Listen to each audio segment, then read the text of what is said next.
Every second you hesitate rewrites your future without asking permission. Time doesn't wait. It doesn't pause, rewind, or negotiate. It moves with ruthless precision, keeping a flawless record of what you did while you were thinking about it. Your minutes are not small. They are the blueprint of who you're becoming. Ask yourself, how many chances have you watched disappear because hesitation felt safer than action? This isn't about getting more time. It's about using the time you already have with clarity and courage. Time is not a container that holds you. It's a current that carries you. You either learn to swim with direction or you drift into regret. Here's the truth most people avoid. Energy follows decision. The moment you decide, your scattered attention unites, your mind sharpens, and motion begins. Neuroscience proves it. Every decisive action rewires your brain for strength. Every delay trains avoidance. Your mind is not stone, it's wet clay. Shape it daily. Confidence doesn't precede action, it's born from it. Motivation doesn't lead, it follows. Waiting will never make you ready. Doing will. Stop treating hesitation as a warning. Treat it as a signal to move. Time tests you in small, invisible ways. The task you finish now, the message you send now, the promise you keep now. Each one is a vote for the person you become. The universe doesn't listen to speeches. It reads your minutes. This audiobook is not about working harder. It's about directing energy with precision. You'll learn to turn pressure into progress, boredom into mastery, and discipline into coherence. You don't need more hours. You need awareness. Every minute is a doorway. Walk through it awake. Time will not slow down, and neither should you. If you're ready to rise above the noise, like the video. It tells YouTube you're choosing awareness over autopilot. Subscribe now, and don't miss the next chapter in your evolution. And remember, the deepest transformation belongs to those who stay until the very end. Chapter 1. Decide now or be delayed forever. Every life eventually meets a single moment of truth, the point where waiting costs more than acting. That moment is not marked on a calendar. It arrives quietly, disguised as hesitation.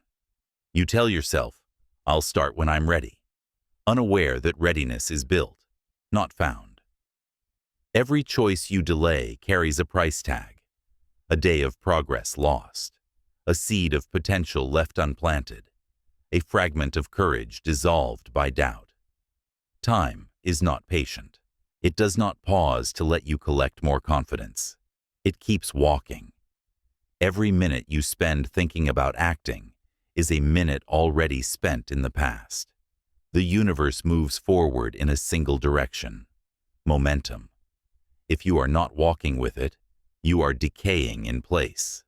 The human brain loves comfort because comfort means survival.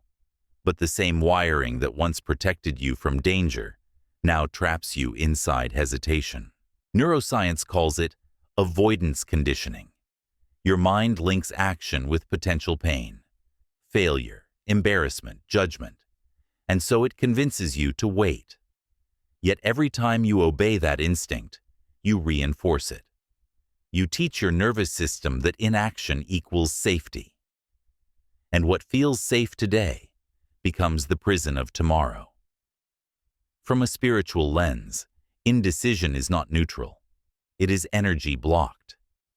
Every idea you avoid acts like a current that tries to move through you. When you ignore it, that current stagnates and turns into restlessness, anxiety, guilt. These emotions are not random. They are the body's alarm bells, signaling that your energy is trapped in unrealized motion. The cure is not more thinking. The cure is release, through doing. Action frees energy. You may believe that waiting protects you from mistakes, but in truth, it guarantees regret. There is no path without risk, There is only the path where you choose your risks consciously. The universe never demands perfection. It demands participation. When you choose to act, you are saying to life, I am here. I am willing to shape what I've been given. The world responds to that declaration. People, opportunities, even coincidences begin to move around you because movement attracts movement. Think of a river. When it flows, it clears its own path. When it stops, it breeds stagnation. The same law governs human momentum. You do not find clarity first and then move. You move first, and clarity follows like sunlight entering stirred water. The moment you act, confusion begins to settle. Ask yourself, what decision have you carried for too long? What truth keeps circling your thoughts but never reaches your hands? It might be a career you need to pursue, a boundary you need to draw, a project that's waited for years, or a version of yourself that's begging to emerge. Each one is a doorway disguised as discomfort. Every day you stand in front of it wondering, should I? The hinges rust. You cannot bargain with time. The longer you wait, the heavier the decision becomes. Not because the choice changes, but because your belief in yourself weakens. Delay teaches you that your instincts are not to be trusted. You begin to think too much, analyze too long, and forget the simplicity of movement. But remember, hesitation is just unspent energy pretending to be logic. From a cosmic perspective, energy never dies. It transforms. When you delay, that energy does not disappear. It inverts. It turns into overthinking, comparison, self-doubt. You feel exhausted, not because you've done too much, but because you've contained too much. Action is how you let the pressure out. You will never be fully ready. No human has ever been. Readiness is a myth created by fear, to keep you looping safely inside the known. The universe evolves through risk. The birth of a star, the unfolding of a seed, the first breath of a newborn all carry uncertainty. You were designed to step forward before you understand. Every time you do, life meets you halfway. When you delay, you give power to circumstance. You become reactive, not creative. But when you decide, even imperfectly, you reclaim authorship of your timeline. Decision is a creative act. It bends probability around you. One small choice can collapse 1,000 potential futures into a single powerful direction. That is the essence of manifestation. Not magic, but mathematics of focus. Think about how your body feels after finally finishing something you've been avoiding. A phone call, a workout, a difficult conversation. That lightness you feel is not coincidence. It is the energy you released, finally returning as peace. Action does not just change circumstances. It alters the chemistry of your being. Serotonin rises, tension drops, confidence blooms. The body rewards completion because completion restores harmony. To train yourself in this law, begin with small acts. Make decisions in seconds instead of hours. When you wake up, move without debate. When a task appears, handle it immediately. Each time you do, you carve new grooves in your neural pathways, proof that you can trust yourself. Eventually, your mind stops arguing with every choice, because it learns you act before fear can speak. You do not need to leap into the unknown all at once. You only need to step before the mind invents reasons not to. Courage is not a roaring emotion. It is a quiet, consistent shortening of the gap between intention and action. That gap is where procrastination lives. Close it, and you reclaim your life. So today, name one thing you've postponed, one thing that tugs at your mind when the world is quiet.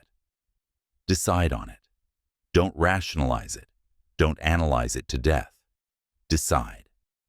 Even if you start small, start now. Life rewards motion, not maintenance. The seconds you hold in your hand are not infinite. They are a sacred loan.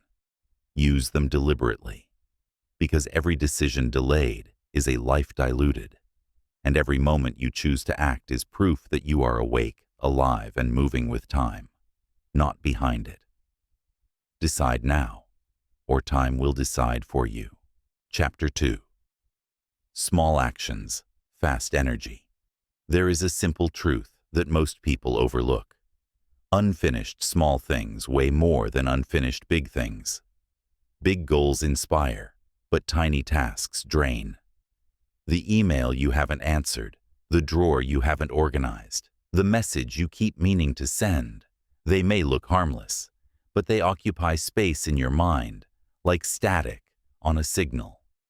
Each one steals a fragment of your energy. The mind treats every open task as a promise it must keep. Psychology calls this the Zeigarnik effect. Your brain cannot fully relax when something is left incomplete. Spiritually, the same law appears in another form. Every unfinished action keeps a fragment of your energy trapped in limbo. You think you're resting, but part of your awareness is always tied to what you've delayed. That's why procrastination never feels like peace. When you act quickly on small tasks, you are not just saving time, you are reclaiming energy.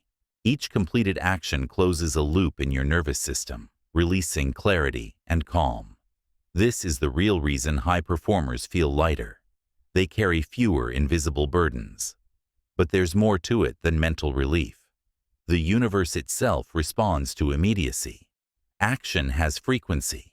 When you do something, the moment it appears, you send a clear energetic signal. I am open to flow. The universe, like electricity, moves toward conductors, not resistors. Every time you delay, you introduce resistance. Every time you act, you conduct energy. Think about a task that takes less than 5 minutes.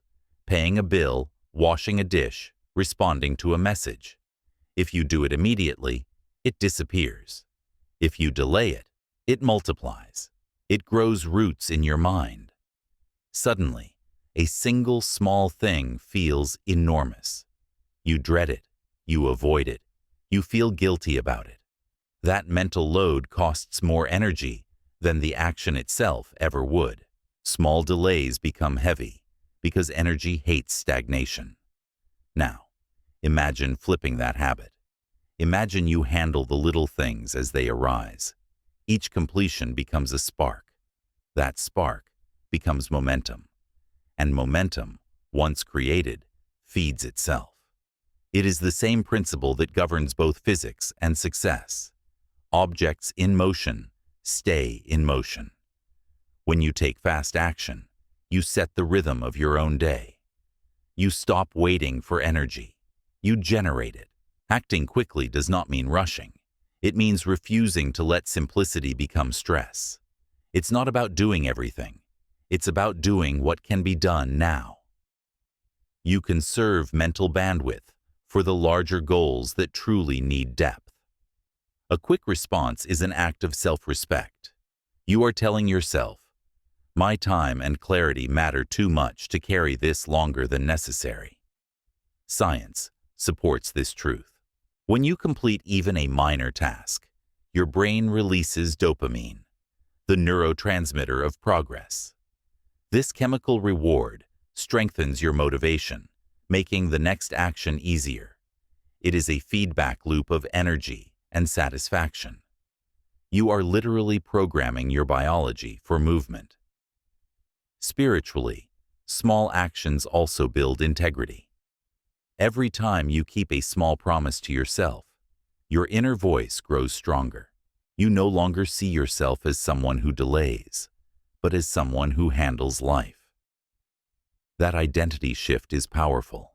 It creates trust within your own consciousness, and trust in oneself is the foundation of personal power. You may not realize it, but small things define the rhythm of your soul. The way you treat the mundane reveals how you treat your destiny. If you approach little tasks with care and precision, you are training your energy to respond to you with the same respect. The person who cleans their space when no one is watching carries the same discipline into creating a business, a body, a legacy. But if you let small tasks pile up, they become evidence to your subconscious that you cannot be trusted with larger missions. The mind whispers, if you can't handle the small, how will you handle the vast? And slowly, belief in your own ability erodes. That is the hidden cost of procrastination. It quietly rewrites your self-image. To rebuild, start by setting a sacred rule. If something takes less than 5 minutes, do it immediately. If something will bring you peace once finished, act now. If something will grow heavier by tonight, lighten it now. Each time you honor this rule, your energy sharpens. You begin to feel lighter, more decisive, more alive. Notice the pattern.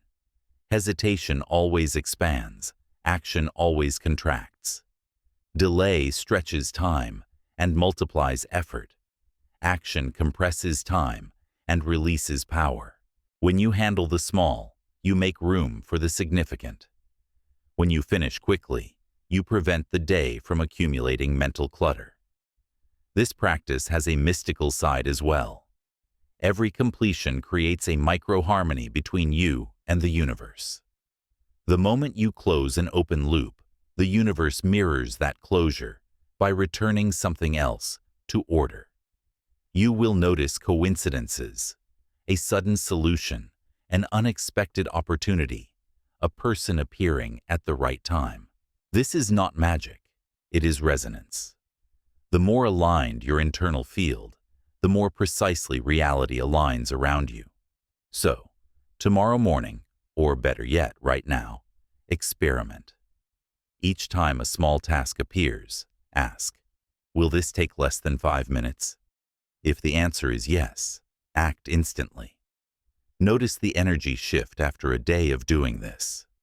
Notice how your body feels, lighter, faster, calmer.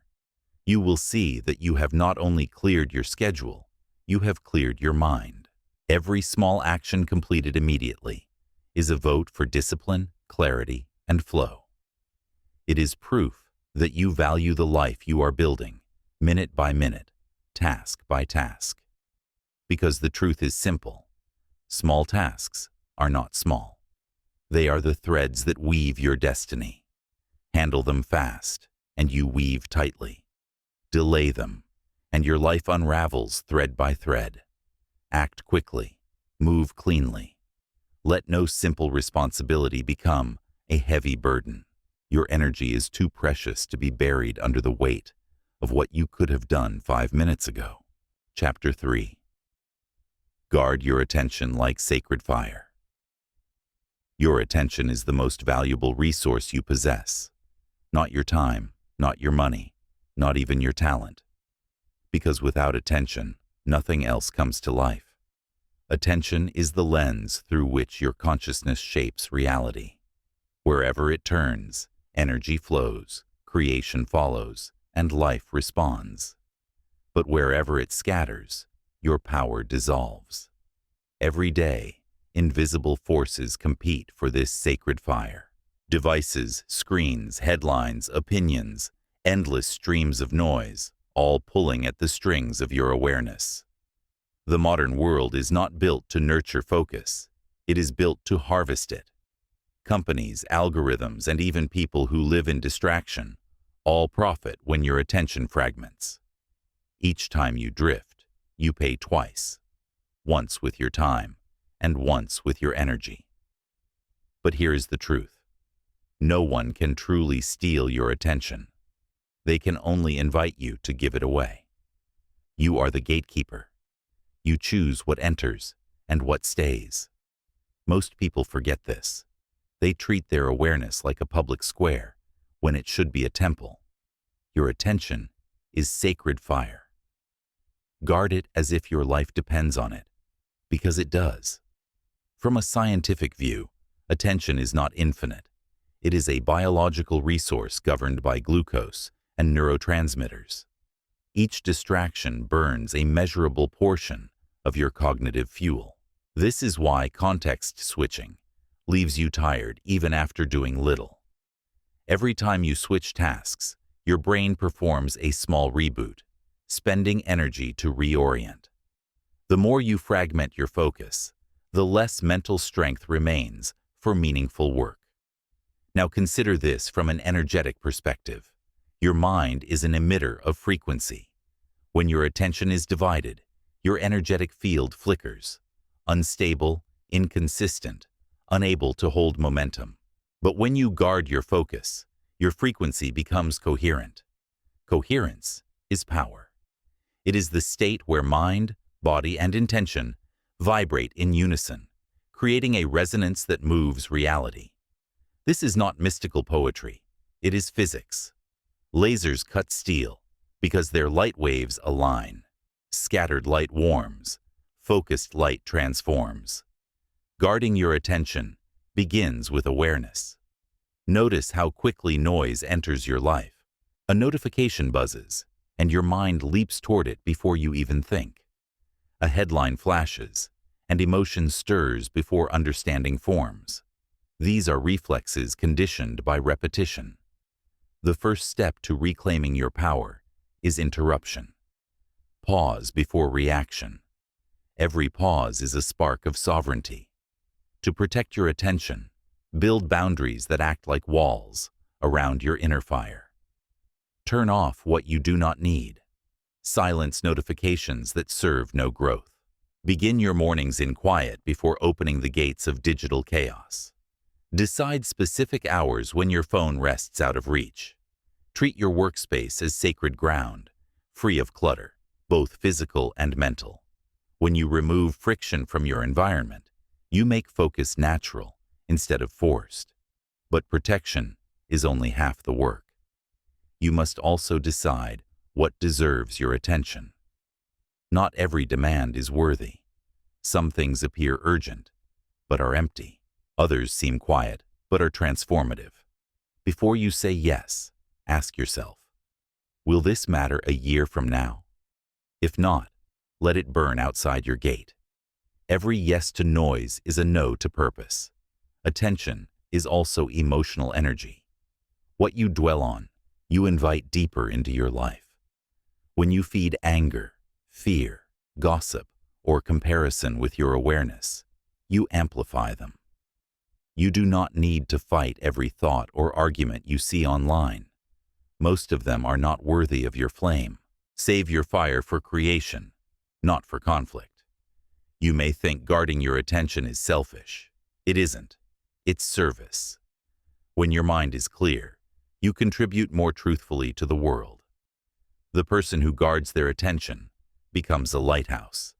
Their clarity cuts through the fog of noise and reminds others what calm power feels like. Notice what happens when you protect your focus for even 1 hour. The quality of your thoughts changes. Ideas sharpen. Creativity reappears. Emotions steady. It is as if the mind, finally undisturbed, remembers its own strength. That hour is proof of what your consciousness can do when uninterrupted. Imagine what a day, a week, or a year of such focus could create. There is also a spiritual dimension to attention. It is the purest form of prayer. Whatever you give attention to, you worship. You give it life force. Whether that is fear or purpose depends on your choice. This is why wisdom traditions tell you to be mindful, not because mindfulness is fashionable, but because it is the only way to ensure you are not living as someone else's puppet. Guarding your attention also means guarding the company you keep. Some people are walking noise. They drain focus through gossip, drama, or negativity. It is not cruelty to distance yourself. It is clarity. Spend more time with those who sharpen your awareness, not dull it. Energy is contagious. Choose your contagion. Here is a simple practice. Once a day, sit in silence for 10 minutes. No screens, no music, no input. Just breathe and let your attention rest where it naturally lands. Watch how restless your mind feels at first. That is withdrawal from overstimulation. Stay long enough, and peace will emerge. This peace is not empty. It is fertile ground where your best ideas and deepest wisdom grow. If you struggle to focus, do not label yourself broken. You are not weak. You are overstimulated. You are not lazy. You are overloaded. The cure is subtraction. Each layer of noise you remove gives you back a fragment of soul. Soon, your mind becomes clear enough to see the difference between what matters and what merely shouts. Guarding your attention is an act of rebellion in a distracted world, but it is also an act of love for your goals, your peace, and your potential. Every minute you protect becomes a seed of creation. Every hour of deep focus becomes a step toward mastery. So from this moment, treat your attention as you would a sacred flame. Shield it from the wind of distraction. Feed it only with purpose. Let it burn steady and clear until it becomes the light that guides your entire life forward. Because in the end, the world does not remember those who chased every noise. It remembers those who focused long enough to create something eternal. Chapter 4. Finish today to free tomorrow. There's a quiet kind of suffering that almost everyone carries. The weight of unfinished things. The message unsent. The room half cleaned. The task postponed to a mythical later. Each one seems harmless alone, but together they form a drag on your spirit, like invisible sandbags tied to your energy. You feel it when you lie down at night. That subtle unrest, that voice whispering, "I should have done more." Finishing is freedom. It is not just about productivity. It's about integrity with time itself. Every day you complete what you began. You signal to life that you are trustworthy with energy. The universe favors closure because closure is flow. Everything in nature completes its cycle. Tides return, stars burn out, hearts beat to the end of a rhythm. When you leave things open, you break that natural rhythm. You create loops that never close, and those loops leak life force. Psychologically, unfinished work holds mental space hostage. The mind can't file away incomplete tasks. It keeps them active in background memory. That's why procrastination doesn't rest. It hums. It's the cognitive version of clutter. Each open tab in your brain drains a little more focus from what you are trying to do now. When you finish something, the mental process resolves. The system clears, energy is released, and peace becomes possible. Spiritually, it's no different. Unfinished work is unfinished energy. It lingers in your field, heavy and slow. You may meditate, distract, even sleep, but the vibration remains until it's transmuted through completion. The act of finishing turns stagnant energy into momentum. It's alchemy in motion. Resistance becomes release. Anxiety becomes calm. Thought becomes power. Why then do so many people postpone? Because comfort disguises itself as compassion. You tell yourself you're tired, that tomorrow will be better, that the world won't collapse if you leave it undone. But tomorrow doesn't erase the task. It inherits it. You don't rest more deeply after postponing. You rest under the pressure of what you escaped. The body may sleep, but the mind keeps working. That's not rest. That's avoidance dressed as relief. Understand this. The decision to finish today is not a burden. It's self-respect. When you complete what you promised yourself, you restore belief in your own word. Each completion whispers, "I can rely on me." That belief compounds faster than motivation ever could. Motivation comes and goes. Self-trust stays. From a scientific lens, each time you complete a task, your brain releases serotonin and endorphins, chemicals of satisfaction and closure. They quiet the stress response and make you feel done. That feeling isn't trivial. It's biological evidence that peace follows completion. You are literally wired to feel whole when cycles close.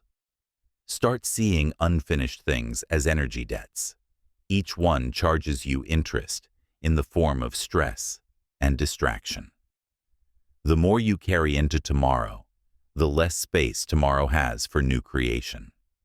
That is why your future often feels heavy before it begins, because you are dragging yesterday's unfinished energy into it.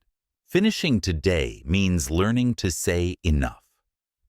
Not because you've done everything, but because you've done what mattered. There's a difference between activity and completion. Finishing is not about endless motion. It's about sealing the right containers. You don't need to do more. You need to finish what aligns. To practice this, start setting a daily cutoff point. Choose a moment each evening when you review your day. Ask, what must be closed before I rest? Handle those things. Emails, messages, promises, or even cleaning the space around you. The ritual of closure tells your nervous system, the day is done. That signal allows you to enter genuine rest. Without it, you never fully reset. Some people believe they work better under pressure, that waiting until the last minute sharpens focus. What they really mean is they have learned to use stress as a substitute for discipline. Pressure might make you move, but it also damages your trust in consistency. True mastery is not born in crisis. It's built in calm completion. From a spiritual standpoint, every time you finish something the same day it appears, you align with universal order. Creation loves closure. The sun doesn't delay setting because it's tired. It completes its arc every evening. Water doesn't stop mid-cycle. It rains, flows, evaporates, and repeats. Finishing your day is a mirror of that rhythm. You're not just closing tasks. You're synchronizing your energy with the cosmos. You will resist this at first. The mind will whisper, you can do it tomorrow. But remember, tomorrow is not a real place. It's an illusion, your comfort built to store responsibility. The truth is, your future self is tired of inheriting the weight your present self refuses to release. The most compassionate thing you can do for yourself tomorrow is finish something today. Practical wisdom helps. Break your day into 3 categories. Immediate tasks must be finished before you rest. Important tasks must be scheduled clearly for tomorrow. Irrelevant tasks, release them entirely. When you define these, the fog clears. You no longer end your day with guilt or confusion. You know what to close and what to carry with intention. Finishing today also restores your emotional balance. It ends the day with strength instead of shame. You go to sleep lighter, your energy integrated instead of scattered. Tomorrow greets you clean. There's no residue of undone things whispering your name. The truth is, unfinished work owns you. Completed work frees you. Freedom is not found in doing less, but in finishing what you start. The weight you feel isn't from too much work. It's from too many open loops. So tonight, don't ask if you've done enough. Ask if you've finished what matters. If not, take 10 more minutes, handle it, and let the day end clean. Because every night you close with completion, you wake up new, unchained, unburdened, and ready to build again. That is the quiet secret of power. Peace belongs to those who finish. Finish today, and you will sleep in freedom. Chapter 5. Pressure is sacred energy. Use it. Pressure is not your enemy. It is life's proof that something matters. You only feel pressure when a moment has weight, when your actions have consequences, when your choices can shape the direction of your future. Pressure is a sign of significance, not weakness. But most people misread it. They run from pressure, hide from it, or numb themselves until the feeling fades. They think relief is the goal. But relief is not growth. Relief is retreat. Understand this. Pressure is potential energy waiting for direction. When you move, that energy becomes momentum. When you resist, it becomes tension. Pressure without movement collapses inward. It turns into anxiety, paralysis, or burnout. Pressure with movement expands outward. It becomes focus, clarity, and power. The difference is not in the situation. It is in what you do with it. From a biological view, pressure activates the stress response, flooding your system with adrenaline and cortisol. These chemicals prepare you for action. They sharpen the senses, heighten awareness, and increase physical strength. In small bursts, they are not harmful. They are fuel. The body is literally saying, "You are capable of more." Yet when you don't act, that same energy has nowhere to go. It circles inside you, amplifying worry and self-doubt. You are not suffering from too much pressure. You are suffering from unused energy. Spiritually, pressure is sacred. It is the universe's way of asking, will you rise or retreat? Diamonds are made in compression, muscles are strengthened by resistance, and character is carved in tension. The heat you feel before transformation is not punishment. It is refinement. Pressure refines the raw material of your will until only truth remains. You discover what you believe, what you value, and what you're made of when life presses on you. The problem is not that pressure exists. It's that we expect comfort to accompany purpose. But comfort and purpose rarely share a room. Every calling comes with its own weight. To carry it is to evolve. The more meaningful your mission, the heavier the energy it demands you to hold. If you interpret that energy as suffering, you resist it. If you interpret it as power, you rise through it. Next time you feel pressure, notice what happens in your body. Your breath shortens, your heart quickens, your thoughts race. Instead of fighting those sensations, witness them. That rush is not fear, it is activation. It is the body preparing to perform. Take one deep breath and ask, where do I want this energy to go? If you channel it toward action, it will lift you. If you channel it toward worry, it will crush you. The choice is yours, moment to moment. In physics, pressure and motion are twins. Apply pressure in the right direction, and you generate thrust. Without direction, pressure becomes chaos. The same applies to life. Pressure without purpose destroys focus. Pressure with purpose creates achievement. When you feel overwhelmed, pause and aim. What is this energy trying to push you toward? Often, the very thing you are avoiding is the one thing this energy was meant to move. There's a deeper truth beneath this. The universe never gives you pressure that exceeds your capacity. It only expands your capacity through pressure. Each challenge is a test of volume. How much light, how much responsibility, how much momentum you can hold without breaking. When you face pressure with courage, you stretch your energetic container. You become capable of carrying more life. This is not spiritual metaphor. It's law. Energy seeks equilibrium. The moment you stop resisting, it rebalances through action. That's why once you finally start the project, make the call, or take the step you've feared, the weight suddenly lifts. The energy has found its outlet. You transmuted pressure into movement, potential into creation. Look at the people who thrive under pressure, not because they enjoy stress, but because they've learned the art of conversion. They don't wait for calm. They find calm within motion. They've trained their minds to associate pressure with readiness, not danger. When the heat rises, they don't freeze. They focus. You can train this too. Start small. When you feel that tightening in your chest before a hard task, do not retreat. Label it.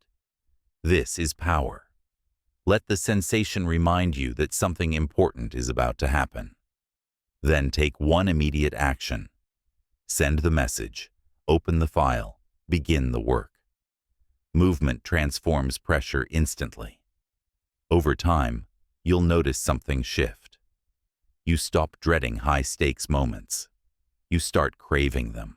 You begin to see pressure as an ally, a force that keeps you sharp, alert, and alive. You realize that every great achievement in history was born from someone who could hold pressure long enough to transform it into excellence. From a cosmic view, pressure is the language of expansion.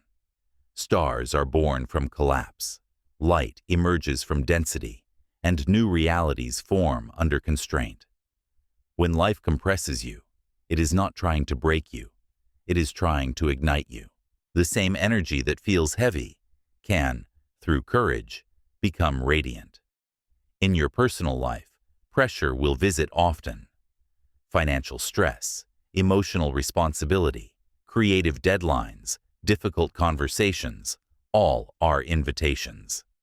Each one asks, can you stay open while it gets heavy? If you can, the universe trusts you with more. If you run, life waits patiently until you're willing to grow. Remember this. Avoidance multiplies pressure. Action dissolves it. Every minute you postpone, you build weight. Every step you take, you release it. This is the alchemy of resilience, using motion to turn stress into strength. So the next time pressure rises, don't collapse. Don't drown in the story that it's too much. Feel it fully, aim it wisely, and move. Let pressure become your proof of significance, your compass toward what matters most. Because the truth is eternal. Pressure will always come. But pain is optional. Transformation is not found in escaping the heat, but in realizing that you are the flame. Chapter 6. Return to focus. The art of awareness. There's a skill that separates those who drift through life from those who direct it. The ability to catch yourself the moment your mind begins to wander and return to focus immediately. It sounds small, but it's everything. Because distraction doesn't destroy your life in a single blow. It does it quietly, minute by minute, pulling your attention into fragments until your purpose is scattered beyond recognition. Most people don't even notice when they've lost focus. They begin the day with intention, but within minutes, their energy is stolen by noise. A message, a headline, a passing thought, and suddenly they are no longer here, no longer present. Hours vanish, replaced by the hollow satisfaction of doing nothing that mattered. This is how ordinary days become wasted years.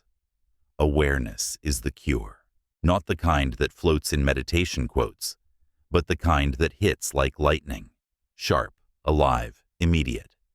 It is the ability to see yourself drifting and say, stop, come back. This single act, repeated over and over, reshapes the architecture of your mind. It turns you from a passenger of thought into the driver of attention. From a neurological lens, focus is not infinite. It's a muscle that fatigues when overextended. But awareness is the part of consciousness that never tires. It is the observer behind the thought. The more you strengthen that observer, the faster you catch yourself slipping. In the beginning, you might spend hours lost in distraction before noticing. Later, you notice within minutes. Eventually, within seconds. The faster your return, the less energy you lose.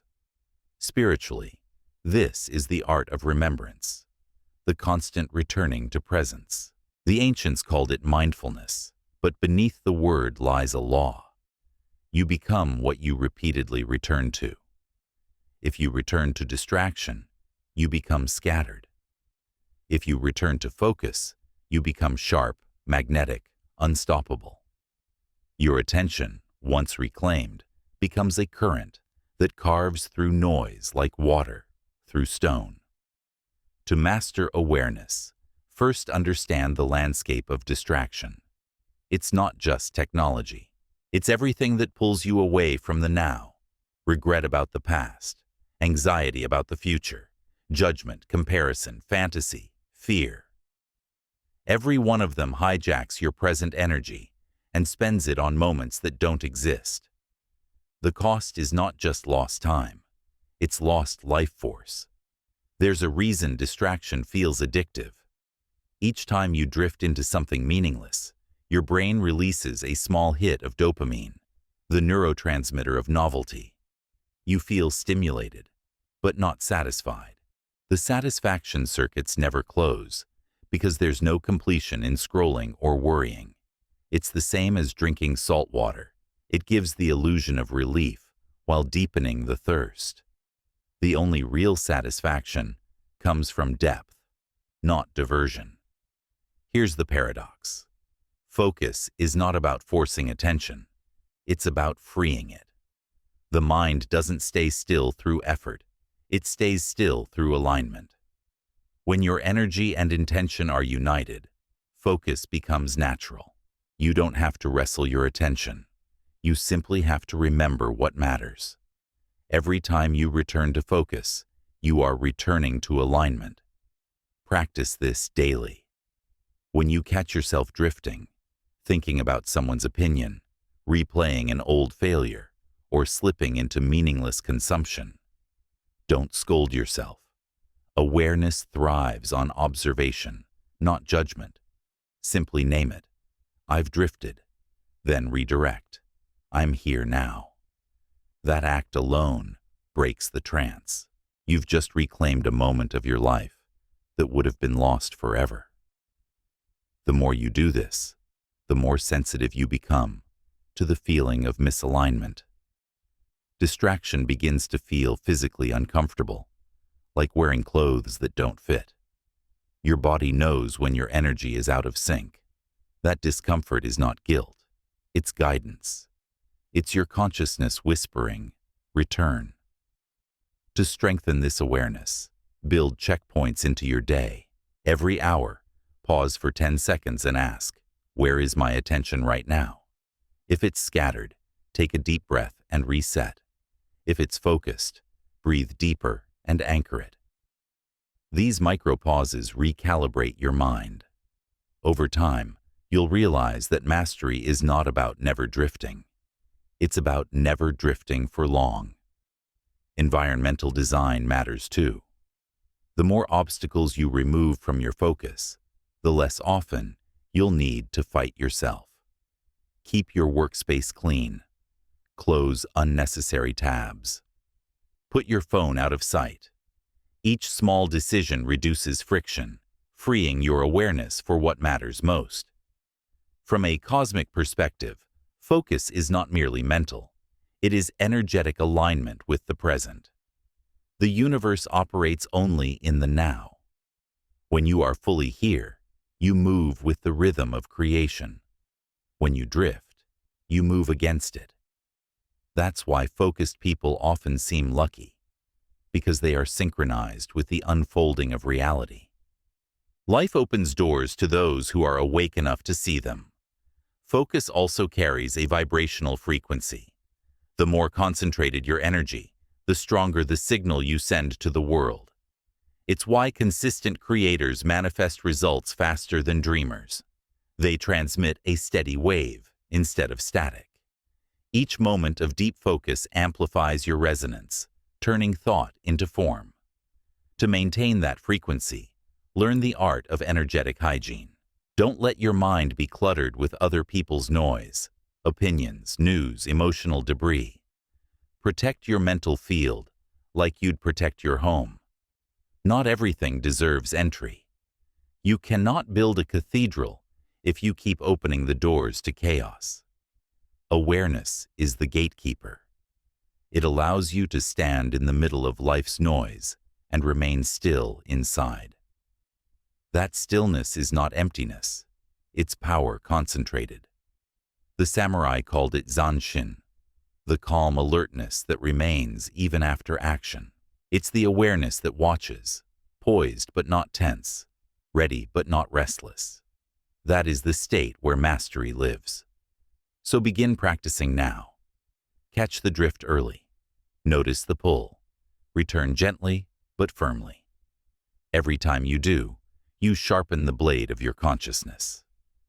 Every return is a declaration. I am not my distraction. I am the awareness behind it. Eventually, you will find that you no longer chase focus. It finds you. The noise still exists, but it no longer owns you. You walk through it untouched, like a flame surrounded by wind, flickering, but never extinguished. Because awareness is not the absence of distraction, it is the mastery of returning. And each time you return, you remind the universe that you are awake. Chapter 7. The hardest hour builds the strongest soul. Growth doesn't happen when things are easy. It happens in the hour when you least want to move forward, the hour when every excuse sounds reasonable, when fatigue feels permanent, when quitting seems logical. That hour is not punishment. It is training.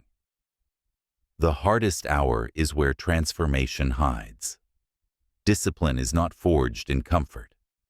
Comfort teaches you nothing about your limits, your will, or your resilience. It keeps you soft, distracted, and untested. But the moment you choose effort over ease, something awakens in you. The very act of pushing through resistance rewires your brain and reshapes your energy field. You stop living reactively and start living intentionally. You stop being a servant to mood and become a master of motion. Neuroscience confirms this truth. The brain changes most when it is challenged. The term is neuroplasticity, your ability to grow new neural pathways through repeated effort. Every time you act when it's difficult, you strengthen the circuits responsible for focus, patience, and endurance. In essence, every act of discipline makes your future self stronger. But this process isn't just biological, it's spiritual. Struggle is sacred. The universe doesn't test you to hurt you. It tests you to reveal you. The discomfort you feel when you push past limits is the friction between who you are and who you could become. You are literally shedding an old identity. The pain is the sound of evolution. Think of a blacksmith forging a sword. The metal is heated until it glows, hammered repeatedly, and plunged into water again and again. Every cycle of pressure, heat, and cooling strengthens the blade. Without that process, it would remain brittle. Your soul is the same. The hardest moments in your life are not destroying you. They are tempering you. From an energetic perspective, resistance is condensed power. It appears dense because it's unclaimed. The task you keep avoiding, the habit you can't sustain, the fear you haven't faced, all of them hold trapped energy. When you finally act, that energy releases as confidence and vitality. This is why doing the hard thing often gives you more energy than it takes. You're not losing life force, you're reclaiming it. The problem is that most people wait to feel ready before acting. But readiness is a side effect of action, not a prerequisite. Waiting to feel motivated is like waiting for the fire to start before adding wood. You have to strike the match first. When you move, the energy comes. When you hesitate, it drains. The hardest hour is also the most revealing one, because it exposes your relationship with your word. It's easy to say, "I'll do it," when energy is high. But when exhaustion comes, the promise is tested. Keeping your word when no one is watching, when it's inconvenient, when it's uncomfortable, that's where integrity is built. Integrity is not a moral ideal. It's energetic coherence. It's when your thoughts, words, and actions align so tightly that doubt can't enter. Learn to recognize that exact moment when resistance peaks. It usually happens right before breakthrough. The mind screams louder, the body resists harder, everything feels heavier. And that's the threshold. If you stop there, you teach your brain that resistance means retreat. But if you move through it, you teach it that resistance means rise. That single redefinition changes everything. In those hard hours, when your mind pleads for escape, speak truth to yourself. This is the moment that builds me. Remind yourself that temporary discomfort is a small price for permanent strength. You are not suffering. You are sculpting. Pain is not the signal to stop. It's the sound of edges being sharpened. On the scientific level, perseverance also rebalances your chemistry. When you complete a challenging task, your brain floods with endorphins and anandamide, molecules of triumph and peace. That's why a deep sense of calm often follows effort. You are biologically designed to feel rewarded for endurance. It's nature's way of saying, keep going. Spiritually, pushing through resistance opens a different kind of channel. When you refuse to quit, you align with the universal rhythm of creation. The same energy that keeps the tides moving and the planet spinning begins to move through you. Persistence connects you to life's current. It tells the universe, I am willing to meet you halfway. And the universe, as always, responds in kind. Practical mastery begins small. The hardest hour might be waking up when you said you would, showing up for the workout, finishing the last page when fatigue sets in. Each time you win one of those small battles, you train the muscle of discipline.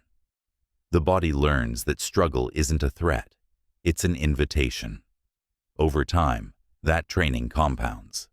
You stop negotiating with resistance because you recognize it as familiar terrain. You start to crave challenge because it's where you feel most alive. You begin to trust yourself deeply, not because life is easy, but because you've proven that you can move through difficulty and come out sharper on the other side. From a cosmic viewpoint, evolution itself is built on this principle. Stars collapse to expand. Seeds crack open to grow. Even consciousness evolves through friction. It refines itself by meeting limitation and pushing beyond. You are not separate from that rhythm. You are that rhythm. Each time you persevere, you echo the same law that builds worlds. So the next time you hit that wall, the fatigue, the doubt, the quiet voice whispering, stop. Remember, this is the hour that counts. Anyone can move when it's easy. Mastery belongs to those who move when it's hard. Stand still for one breath. Feel the resistance. Don't flee it. Then step.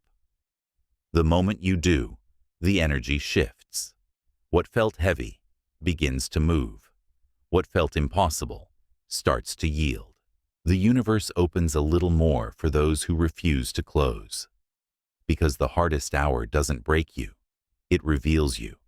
And what it reveals, if you let it, is power beyond measure.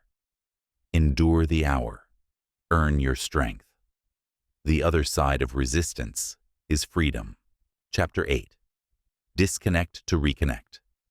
Silence your devices. Awaken your depth.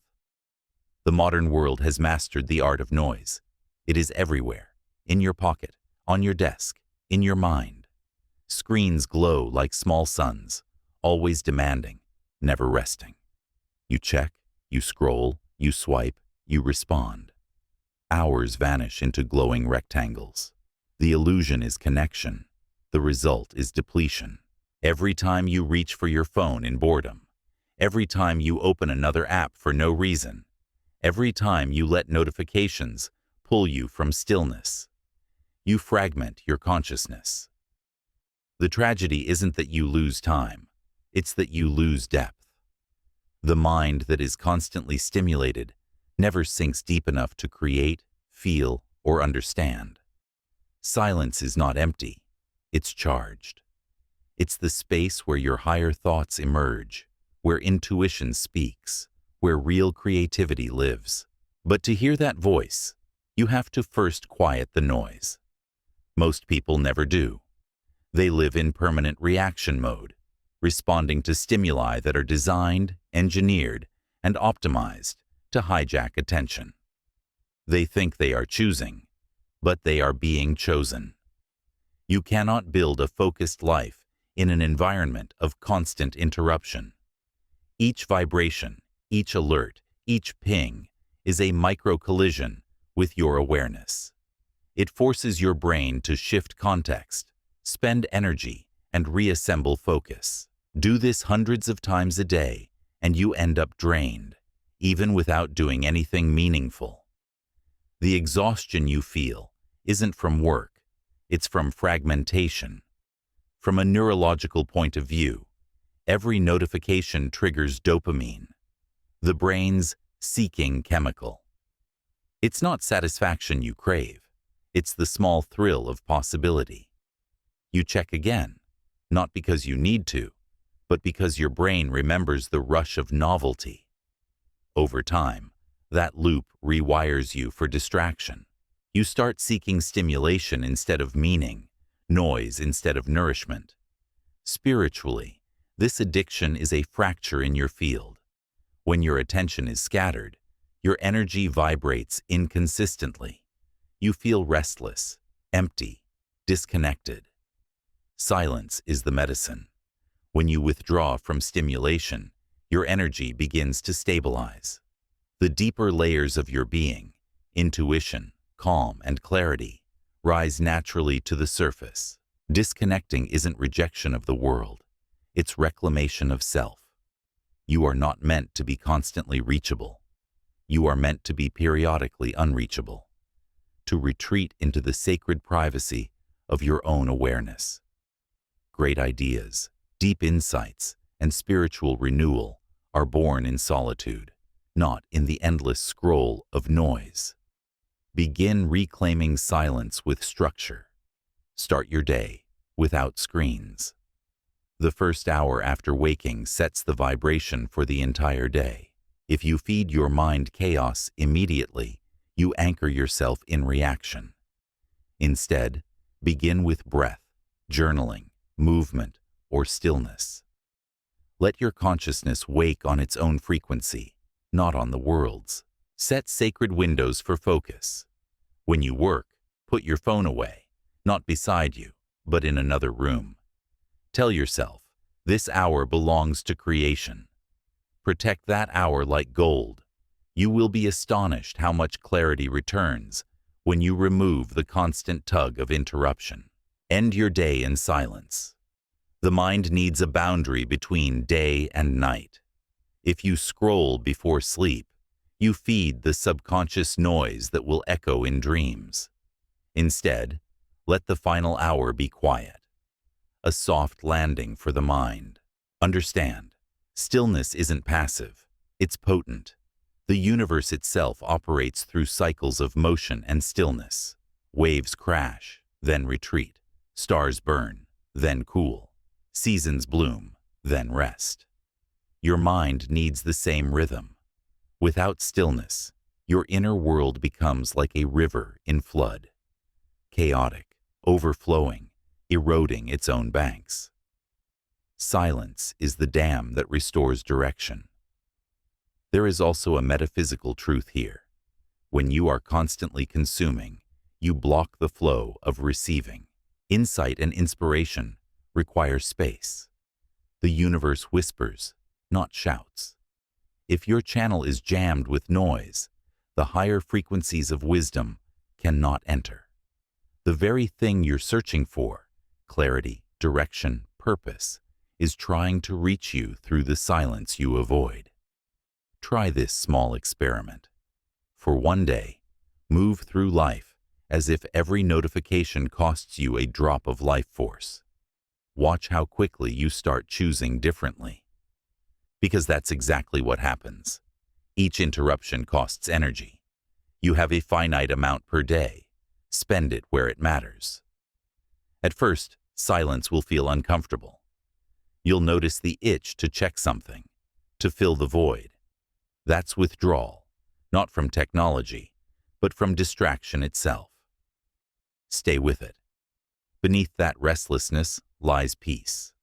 Beneath peace lies clarity. Beneath clarity lies power. After a few days of true disconnection, you'll notice the shift. Your thoughts slow down. Your emotions balance. Ideas begin to arrive again, not forced, but natural, like water finding its level. You'll rediscover what deep work feels like, what genuine rest feels like, what it means to be without doing. In that space, your intuition strengthens. You begin sensing what feels right before your mind can reason it. You stop overthinking because the truth becomes audible again. Silence reconnects you to the source that noise made you forget. So treat stillness as a discipline, not a luxury. Build it into your days deliberately. Disconnect not because the world is evil, but because your mind deserves intervals of purity. When you step back from the constant noise, you'll see how small most distractions truly are, how little they add, how much they steal. You'll remember that peace is not found, it is protected. Disconnect often, not to escape life, but to return to it fully awake, because in silence, you don't lose the world. You finally hear it. And in that stillness, you'll realize the truth that changes everything. You are not missing out by being offline. You are missing out by never being fully here. Chapter 9. Boredom, the veil before breakthrough. Most people fear boredom more than failure. They run from it as if emptiness itself were a threat. But boredom isn't the enemy. It's the doorway, the silent test life gives you before revealing deeper mastery. The truth is, boredom appears the moment your growth is about to take root. It's the stillness between waves, the calm before the next evolution. When the excitement fades, when the newness wears off, when repetition begins to feel heavy, that's when the universe is asking you a question.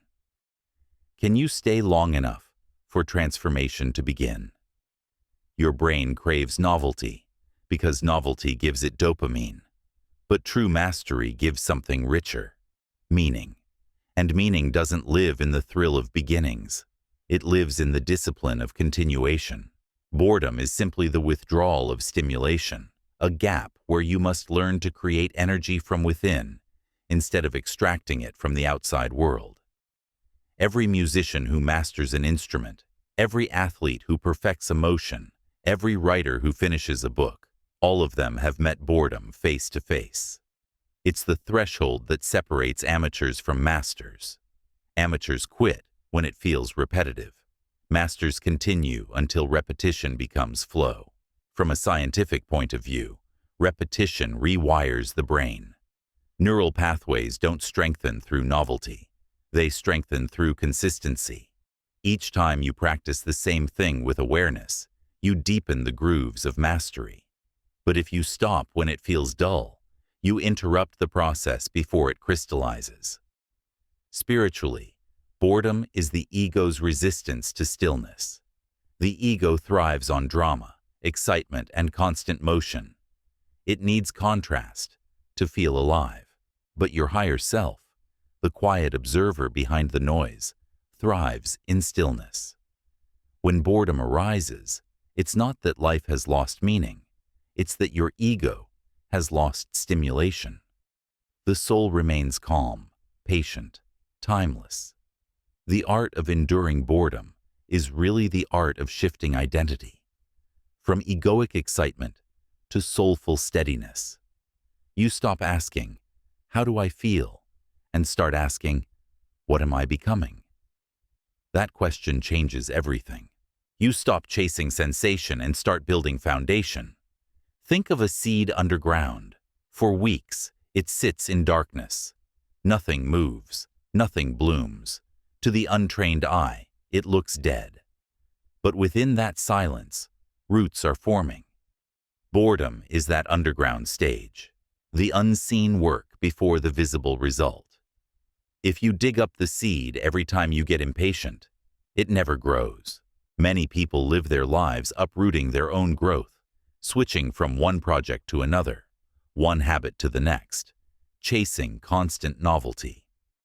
They don't realize that their potential never had a chance to mature because they couldn't stand the quiet. Boredom isn't the end of progress. It's the birthplace of momentum. Psychologically, boredom also signals that your mind is craving a higher level of engagement. It's not asking you to quit. It's asking you to go deeper. When you push through, you enter a new zone, where practice turns into meditation. You stop needing motivation because action becomes automatic. You no longer need the excitement of starting. You have the peace of mastery. Here's a powerful reframe. Boredom is not a lack of activity. It's a lack of presence. When your attention is divided, even beauty feels dull. When your attention is whole, even simplicity feels profound. Wash a dish with full awareness, and you can feel eternity in the water. Write the same paragraph with intention, and new meaning appears in the same words. Life isn't boring. Inattentiveness is. From an energetic perspective, boredom is low-frequency noise. It hums when your inner and outer worlds are out of sync. The way to raise your vibration is not to escape it, but to meet it. When you keep showing up despite the dullness, you realign your frequency with purpose. Purpose cuts through monotony, like light through fog. This is also why breakthroughs often come after long periods of tedium. When the conscious mind grows tired, it loosens control. The subconscious, now free to roam, delivers insights that had been buried beneath constant mental chatter. The boredom you endure becomes the soil in which revelation grows. The most successful creators, thinkers, and builders have one thing in common. They learned to fall in love with the plain hours. They replaced the hunger for excitement with the satisfaction of consistency. They don't need fireworks to feel alive. They find life in the rhythm of repetition. That's the secret few ever master. If you want to build anything that lasts, a skill, a business, a body, a relationship, you must become someone who stays. Someone who can sit in the silence between results and trust that progress is happening unseen. Because progress doesn't announce itself. It accumulates quietly. To practice this, make boredom your teacher. When it appears, don't escape it. Observe it. Ask yourself, what lesson is hidden here? What part of me is impatient? Then continue. Action in the presence of boredom is the purest form of faith. It says, I don't need external validation to keep going. I trust the process itself. Even cosmically, the universe moves through patterns that look repetitive. Sunrise, tides, seasons. The repetition is not monotony. It's rhythm. And rhythm is how energy builds. If the universe repeated the sunrise with boredom, the world would stop spinning. The same law applies to you. The repetition you resist is the rhythm that sustains you. Eventually, something miraculous happens. The very routine that once felt dull begins to feel sacred. The act of showing up becomes its own reward. You realize you're not doing the work to get somewhere. You're doing it to become someone. When you reach that realization, boredom dissolves completely. What's left is devotion, the quiet joy of doing the right thing simply because it's right. So the next time the process feels slow, repetitive, uninspired, remember, boredom is not the end of meaning. It's the veil before mastery. Push through. Stay steady. The dullest moments are polishing you for brilliance. You are not here to be entertained. You are here to evolve. Chapter 10. Every minute reveals who you are. Every minute of your life tells the truth about you. Not your words, not your intentions, your minutes. They record silently and faithfully how serious you are about your purpose. You can speak of goals, discipline, or success all you want, but time cannot be deceived. It measures devotion, not declarations. Look at how you spent your last hour. Not what you planned to do, but what you actually did. That is your mirror. It reveals what you value, what you avoid, and what you believe you deserve. Every decision, every pause, every distraction is a small vote toward the kind of person you are becoming. This is not meant to shame you. It's meant to wake you. Because once you realize how much of your power lies in the next minute, not the next month, everything changes.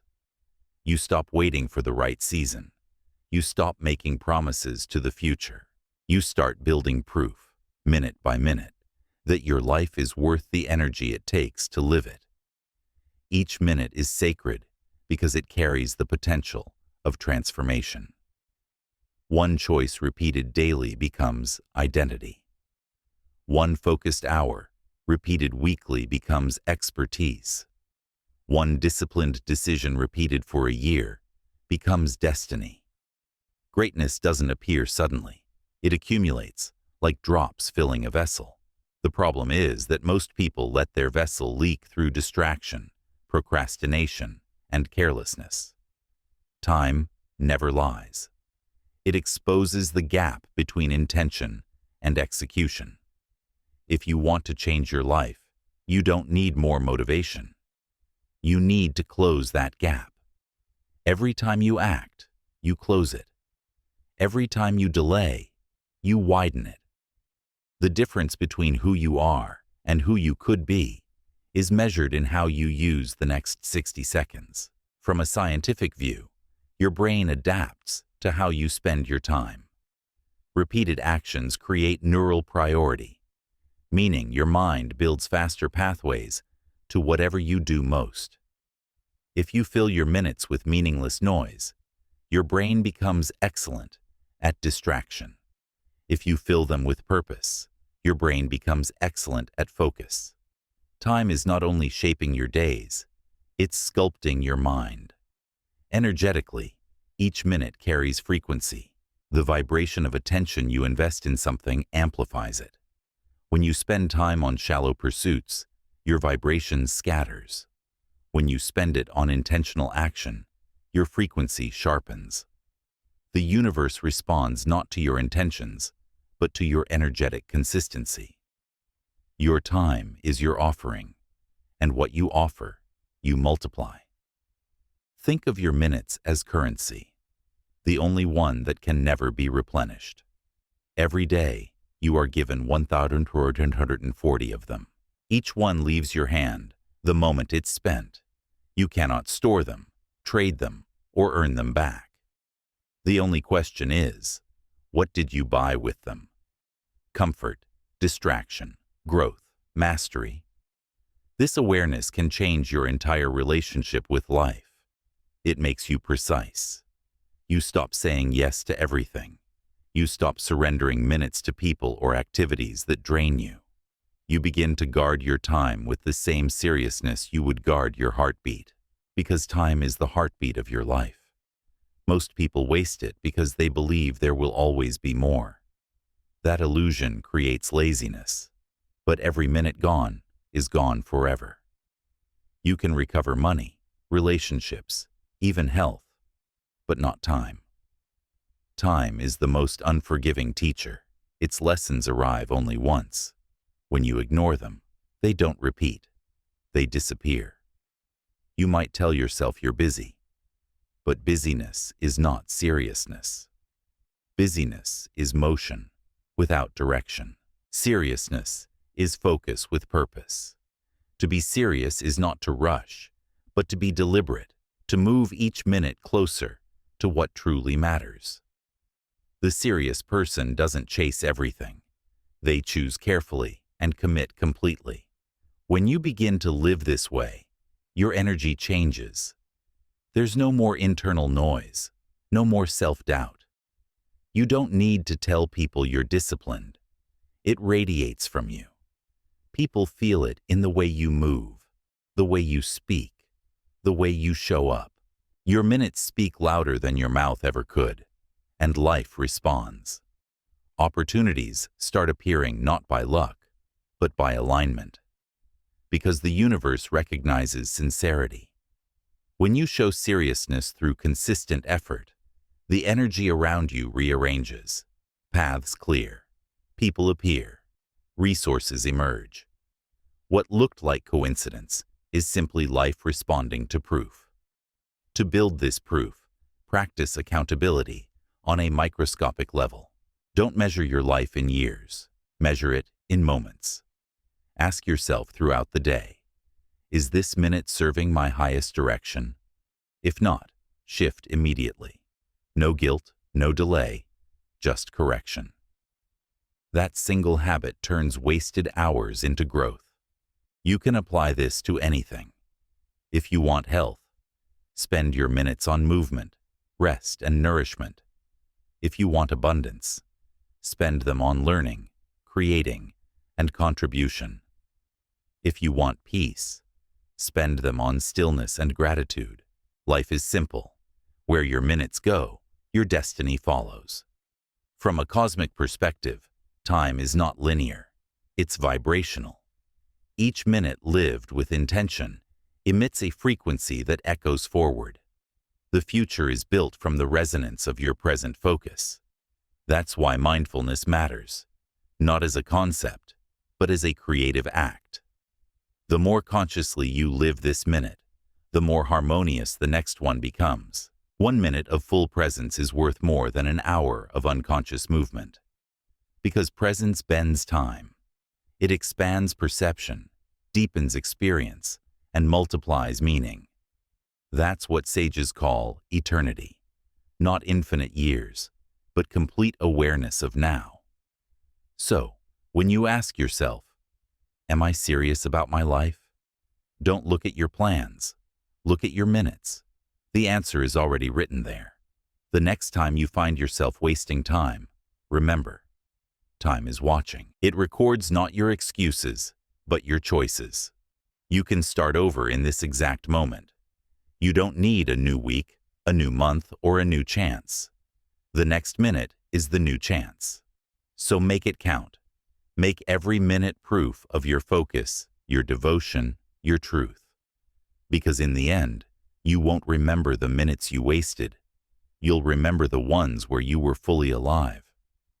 Treat time as sacred, because it is. Each minute is a conversation between your soul and eternity. Answer it with intention. Answer it with power. Answer it like your life depends on it. Because it does. Chapter 11. The Law of Momentum. Build energy by moving, not thinking.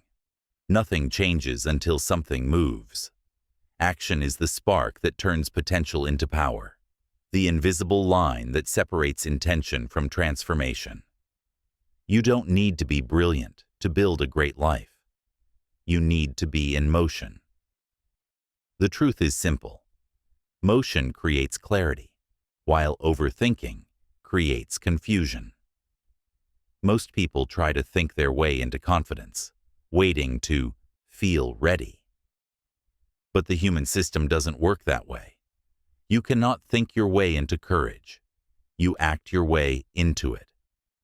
In physics, momentum is the product of mass and velocity. Once an object is in motion, it resists stopping.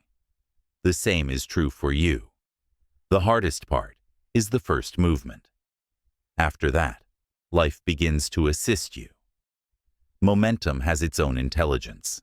It attracts opportunities, resources, and ideas. You don't need to see the entire path. You just need to take the next step with conviction. Every great creation began with movement. A painter's first stroke, a runner's first step, a leader's first decision. Energy cannot build from stillness. Even in the universe, stars form through violent motion. Galaxies spin through eternal dance. Atoms vibrate with unceasing life. Stagnation is unnatural. Movement is divine. From a neurological perspective, every time you act, you stimulate the reward systems in your brain: dopamine, adrenaline, and endorphins. These chemicals don't wait for the result. They respond to movement itself. That's why starting gives you more energy than staying still. The body rewards action with vitality. The mind rewards completion with peace. Spiritually, action is alignment in motion. When you move toward what you know is right, even if it's uncomfortable, your energy field begins to expand. The universe meets you halfway. Doors appear where walls once stood. Synchronicities unfold because movement signals readiness. Life is a mirror. It reflects not your wishes, but your willingness. The problem is that most people worship hesitation. They spend their best years waiting for perfect timing, for certainty, for approval. But hesitation is a thief disguised as safety. Every time you delay, your self-trust decays. You train your nervous system to freeze instead of flow. Eventually, you start believing your own excuses. The antidote is momentum. Small, consistent movement that builds its own force. You don't have to start big. You just have to start now. Send one message. Write one line. Take one step. The moment you act, you break inertia. The energy begins to shift. Like pushing a boulder, the first effort feels hardest. But each push afterward becomes easier because the universe assists motion, not stagnation. Energetically, action clears density. When you're still but unsettled, it's because your energy has no outlet. It circulates inward, turning into anxiety or self-doubt. But when you act, that energy moves outward, transforming into creation. The emotion you call fear is often just trapped energy, begging for release through action. Momentum is also self-generating. The more you act, the more evidence you collect that you're capable. And that evidence feeds confidence. Confidence isn't a gift, it's data. Every completed action tells your subconscious, I can trust myself. That's how identity shifts, not through affirmations, but through evidence. Here's a universal principle.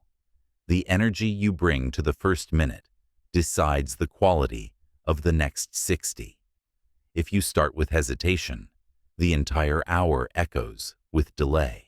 But if you start with decisive motion, the entire day vibrates with direction. This is why rituals matter. They anchor the beginning of your motion. The gym, the notebook, the work desk, the prayer mat. Each is a physical signal that movement has begun. The cosmic law is clear.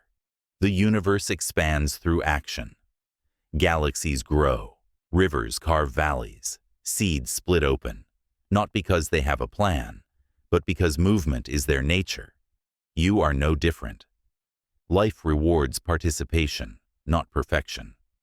From a metaphysical viewpoint, momentum builds an energetic current around you, a force field of attraction. When you are in motion, you emit frequency. That vibration draws in synchronicity, people, events, and chances that match your movement. That's why opportunities seem to find people who are already building something. They are not lucky. They are magnetic. But beware of false movement. Busyness without progress. Spinning your wheels in fear, disguised as effort. Momentum without direction becomes chaos. True momentum is disciplined motion, action aligned with clarity. You are not moving to escape discomfort. You are moving to transmute it into creation. Practical mastery of momentum begins small but consistent. When you feel stuck, shrink the task. Move the body before the mind argues. When you feel tired, act for 2 minutes anyway. The mind will follow the body's lead.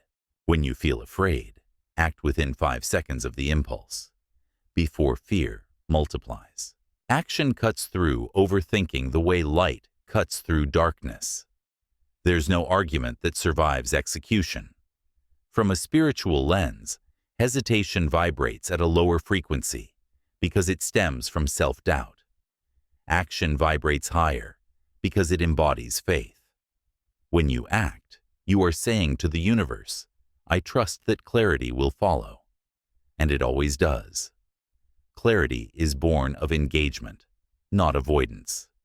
So, make this your new standard. Don't wait to feel ready. Readiness is an illusion created by the comfort-seeking brain. If you act before you feel ready, readiness catches up. If you wait, it never arrives. The greatest moments of your life won't come from thinking about what you should do. They'll come from doing it. Momentum is the bridge between vision and reality. When in doubt, move. When afraid, move. When uncertain, move. Because stillness is safe but empty, and motion, though uncertain, is alive. You were not born to hesitate. You were born to flow. The entire cosmos is in motion, and when you move with it, life moves with you. Remember, the universe can only meet a moving target. So start, even imperfectly, even shakily, even afraid, because the first step is not small, it's sacred. Chapter 12. The Inner Frequency of Discipline. Energy before results. Discipline is not about punishment or rigid control. It is energetic coherence, the alignment between your intentions and your actions. It is the vibration of truth made visible through consistency. When you live in discipline, your energy field becomes clean, precise, magnetic. You stop leaking power through hesitation and start radiating strength through stability. Discipline isn't suppression, it's sacred structure. The container that holds your chaos long enough for it to turn into creation. Without it, energy disperses. You have ideas, emotion, inspiration, but no form. Discipline gives form to potential. It turns thought into matter, intention into evidence, time into transformation. Look at nature. Rivers stay powerful because their flow is bounded by banks. Remove those edges, and water becomes swamp. The same law applies to you. Without edges, without chosen boundaries, your energy stagnates. The current of your focus slows, and your spirit feels heavy. But when you commit to a pattern, a schedule, a practice, life flows again. From a neurological perspective, discipline is the rewiring of neural circuits for reliability. The more often you follow through, the stronger those circuits become. Eventually, you no longer battle resistance because the brain associates completion with reward. You've trained yourself to crave consistency more than comfort. But on a spiritual level, the process is deeper. Discipline refines vibration. Each time you keep a promise to yourself, you raise your frequency. You become clearer, steadier, less reactive. The universe reads that steadiness as readiness and begins to match you with opportunities of equal vibration. You don't chase, you attract through alignment. Most people misunderstand discipline because they approach it with friction. They think it means forcing themselves to act against desire. But true discipline flows from identity. You don't force a river to run downhill. You remove the rocks blocking its path. Likewise, when you see yourself as someone who honors your word, discipline stops being effort and becomes expression. Ask yourself, what vibration am I practicing daily? Because your habits are your frequencies. If you practice distraction, you amplify chaos. If you practice commitment, you amplify power. The energetic field doesn't care about excuses. It mirrors patterns. Consider your morning. Each choice there is a frequency decision. Do you begin with intention or reaction? Stillness or noise? Direction or drift? The first hour is not just time. It's tuning. It determines the wavelength of your entire day. Discipline also transforms your relationship with time. Instead of being pushed by the clock, you move with it. You create rhythm. You stop chasing minutes because you've structured them. That rhythm becomes sacred, like the heartbeat of your purpose. Yet discipline isn't rigidity. The tree that bends survives the storm. The one that refuses breaks. Flexibility within structure is mastery. That's why the most disciplined people are also the most calm. They know when to hold and when to release, when to act and when to rest. Discipline gives them both motion and grace. Energetically, the disciplined mind emits coherence, a stable electromagnetic field. You can feel it when you meet such people. They radiate quiet authority. Their presence is organized. You sense it before they speak. That's not charisma. It's energetic order, the byproduct of doing what they say they will do. On the contrary, inconsistency scatters your field. When you break your own word repeatedly, your energy fragments. You begin to distrust yourself. The mind loses clarity. The body loses drive. The spirit loses confidence. This is why one broken promise to yourself feels heavier than 10 to others, because it fractures your internal resonance. Discipline repairs that fracture. Every time you follow through, you restore integrity between thought, word, and deed. That alignment builds internal peace, not because life becomes easy, but because you become whole. In metaphysical law, discipline is devotion. Devotion not to perfection, but to presence. It's showing up even when you don't feel like it, not to prove your worth, but to remember it. Each act of discipline is a declaration. I am worthy of my own consistency. When you practice this consistently, something profound happens. You stop negotiating with yourself. The endless inner debate, should I or shouldn't I, dissolves. What was once a battle becomes a habit. What was once friction becomes flow. You no longer waste energy deciding whether to act. You simply act. That is freedom, disguised as discipline. From the cosmic view, the universe itself is disciplined. Galaxies orbit with precision.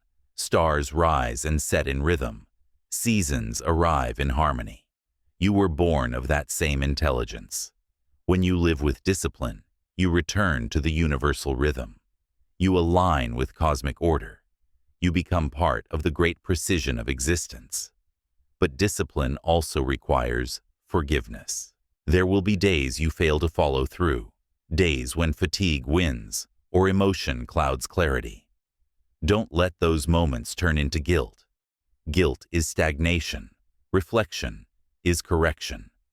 Simply notice, realign, and move forward. The discipline is not in never falling. It's in never staying down. So, what does disciplined energy feel like? It feels like calm momentum. You wake with clarity. You act without noise. You finish without fanfare.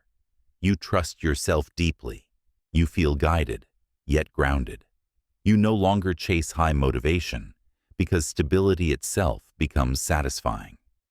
That is the true frequency of discipline. Quiet, consistent, unshakable power. It hums beneath your days like a low, steady drum. The world's chaos can roar, but your rhythm stays unbroken. And that rhythm, invisible but unwavering, is what builds empires, writes books, heals bodies, and transforms ordinary people into forces of nature. So ask yourself, what am I repeating? Because repetition is destiny. Let your discipline be not harsh, but holy, not forced, but fluent, not for show, but for truth. The universe rewards not the dramatic, but the consistent. Keep your rhythm steady, and reality will begin to dance in time with you. Chapter 13. The Energy of Decision. When you choose, the universe moves. Every transformation begins with a single decision. Not the vague kind that lives in thought, but the kind that rearranges your energy. A decision so clear, it becomes a vibration. Once made, it changes the geometry of your life. It tells the universe, this is where I stand, this is where I go, and reality adjusts to that signal. Indecision is energy decay. When you hesitate, your life force splits. Part of you moves forward, part of you stays behind. You feel drained, anxious, restless. That's not confusion, it's energetic tension. Your consciousness is trying to occupy two realities at once, the one where you act and the one where you don't. The moment you decide, that split closes. Energy returns, focus condenses, the air feels lighter. Decision is an act of power. It's the crossing of a threshold, the moment you choose direction instead of drift. You don't need certainty to decide. You need commitment. Certainty is intellectual. Commitment is energetic. One waits for evidence. The other creates it. From a neurological point of view, making firm decisions reduces cognitive noise. Your brain stops looping between options and begins allocating resources toward execution. That's why decisive people often seem lucky. They free up mental energy for forward motion, while others stay trapped in internal debate. Spiritually, every decision is a declaration of identity. Each choice says, this is the frequency I live in now. When you choose health, abundance, truth, or growth, not as a wish, but as a state of being, your vibration shifts. You begin attracting experiences that match that frequency. Life responds not to desire, but to decision. The universe loves clarity. Ambiguity sends mixed signals, and mixed signals manifest chaos. The moment you become definite, in thought, word, and action, everything around you begins to organize itself. It's as if reality had been waiting for your permission to unfold. But many people fear deciding because they fear loss. They see each choice as closing doors. In truth, decision doesn't close doors. It opens alignment. Every time you say yes to one path, you're not rejecting infinite options. You're focusing infinite energy. The light that illuminates everything illuminates nothing. The light that focuses burns through steel. Energetically, decision creates momentum in the quantum field. The observer effect in physics says that what you focus on begins to collapse into form. The same law applies to consciousness. A strong decision collapses probability into actuality. Before the choice, possibilities swirl in chaos. After the choice, direction crystallizes. Most people live in half decisions, halfway in the relationship, halfway in the goal, halfway in the dream. Half energy builds half results.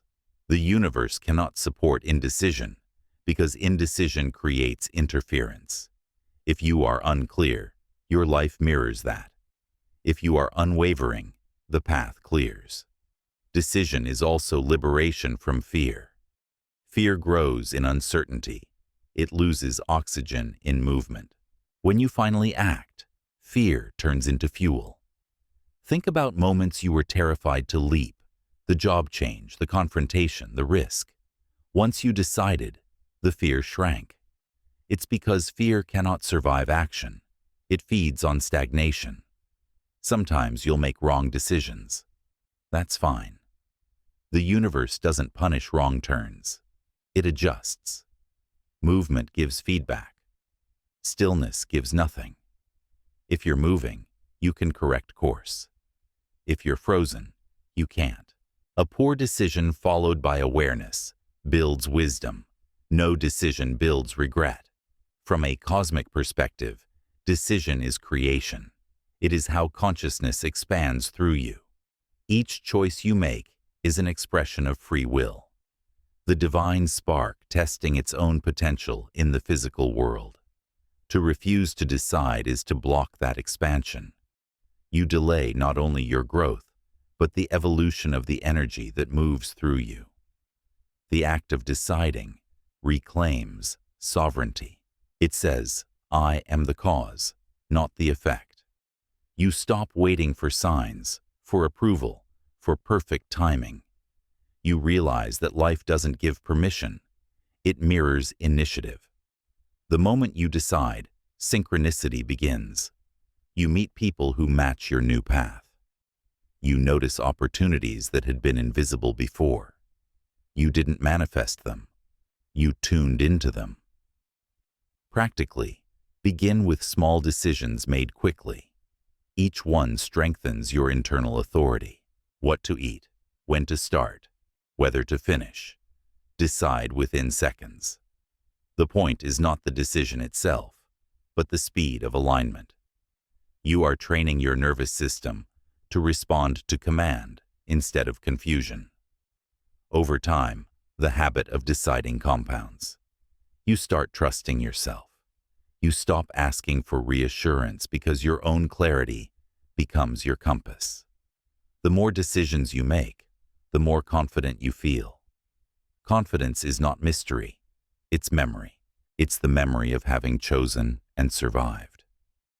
Energetically, a decisive person feels different. Their presence is clean, their movement precise. You can sense it. They emit grounded certainty. They don't need to rush because their energy already declares direction. That vibration alone influences others. It stabilizes rooms, attracts allies, and commands respect without words. But don't confuse decisiveness with arrogance. True decision comes from alignment, not ego. Ego decides from fear of missing out. The higher self decides from resonance. When you make choices that feel expansive, not comfortable but right, you are acting from the frequency of truth. Truth carries power because it vibrates with the energy of integrity. So the next time you find yourself torn, remember, not deciding is deciding. It's choosing stagnation. Waiting for clarity is often just fear, dressed as patience. The universe rewards motion, not hesitation. Close the loop, make the call, choose the path. Because once you do, you'll feel the shift, the sudden alignment, the stillness behind movement, the inner electricity of commitment. That's your signal that the universe heard you. And from that point on, everything begins to move. Not because the world changed, but because you did. Chapter 14. The Cost of Comfort. Why easy makes you empty. Comfort is the most seductive form of poverty. It doesn't steal your money. It steals your edge. It whispers that you've earned rest when you haven't grown, that you deserve peace when you haven't evolved. It hides as kindness, but it's anesthesia. It numbs your hunger, your potential, and your purpose. The truth no one wants to hear. Comfort doesn't love you. It wants you dependent. It feeds you relief while it drains your ambition. The more you choose it, the smaller your world becomes. You start protecting routines instead of expanding capacity. You start defending excuses instead of exploring edges. Eventually, you call it balance. But it's really decay. Growth is uncomfortable by design. Muscles tear to grow stronger. Skin stretches to fit new shape. Consciousness cracks before it expands. If you avoid discomfort, you avoid the very process that makes you alive. That's why the most fulfilled people aren't the most comfortable. They're the most stretched. They understand that tension is proof of evolution. From a biological view, the body thrives on adaptive stress. Lifting weights, fasting, learning new skills, all stress the system in short bursts. The response is strength, resilience, regeneration. But when you live in constant comfort, you rob your system of that signal. It forgets how to adapt. You don't age from time, you age from ease. Spiritually, comfort is stagnation of energy. When your environment never challenges you, your vibration dulls. Energy becomes predictable, repetitive, heavy.